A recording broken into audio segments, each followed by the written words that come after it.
Caríssimos, vocês me acompanham, eu acho que a história vai ser rápida. Na verdade, eu estou super inquieto, eu acabei de escrever um artigo, o LinkedIn agora tem uma plataforma que permite que você publique artigos. Eu publiquei um artigo lá sobre uma questão que estava me intrigando, relativa a storytelling, né? Essa disciplina aí que já tem alguns anos que está circulando aí no mercado. E é curioso porque eu escrevi o artigo, publiquei, mesmo assim ainda fiquei um pouco inquieto, e acho que é isso que eu quero ver se eu resolvo um pouco essa questão melhor. Se vocês quiserem me acompanhar, são bem-vindos. A questão é a seguinte: talvez grande parte do que eu tenha feito recentemente, profissionalmente, no trabalho, em empregos, em freelas e tal, tenha muito a ver com a questão de storytelling, tenha muito a ver com pensar e criar uma maneira de uma empresa contar a sua história, de um produto contar a sua história para uma determinada audiência, né? E isso para mim é fascinante, isso para mim dá muito gosto fazer, porque tem muito a ver talvez com a minha própria personalidade, com o meu próprio temperamento. Eu falo muito e eu gosto de contar histórias. Mas tem uma coisa que está me intrigando mais recentemente, eu estou sendo muito sincero aqui, é que talvez esteja mais do que na hora da gente começar a pensar nessa questão de histórias por um outro ângulo. E de que maneira que eu vejo isso? Essa história de contar histórias é antiga pra caramba. Acho que, sei lá, o primeiro faraó no Egito, né? Depois, sei lá, o Otaviano Augusto lá em Roma, né? Quer dizer, sei lá, o Mussolini, o Hitler.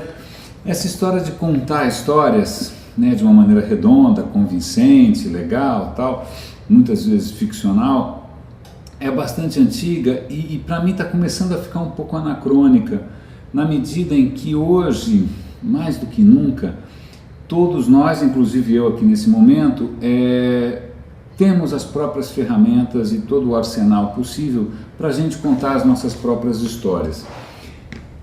E aí vem uma questão interessante: quando você tem uma tecnologia nova, que ela ajuda as pessoas a contarem as suas próprias histórias, talvez o próprio Orkut tenha sido, né, um dos primeiros sinais disso, talvez o Facebook agora,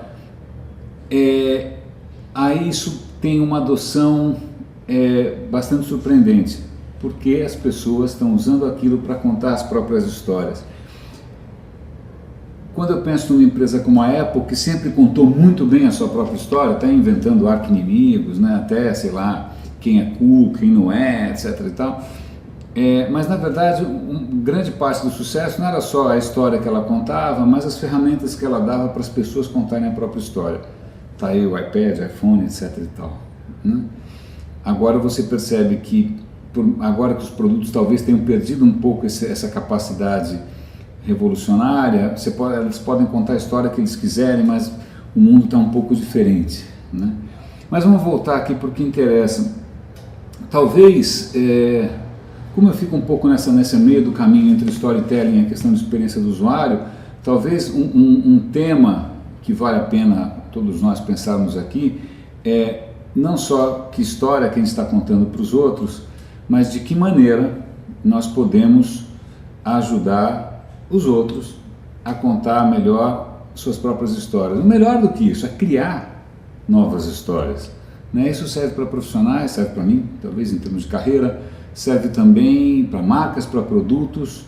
Essa história de você, sei lá, o Mágico de Oz atrás de uma máscara montanha, de uma Disneylândia, mostrando uma história redonda e bonita, eu acho que talvez esteja ficando um pouco antiga. Eu acho que todos hoje somos contadores de história e talvez isso faça história.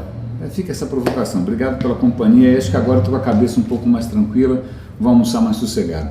René de Paula Júnior falando, grande abraço, roda e avisa.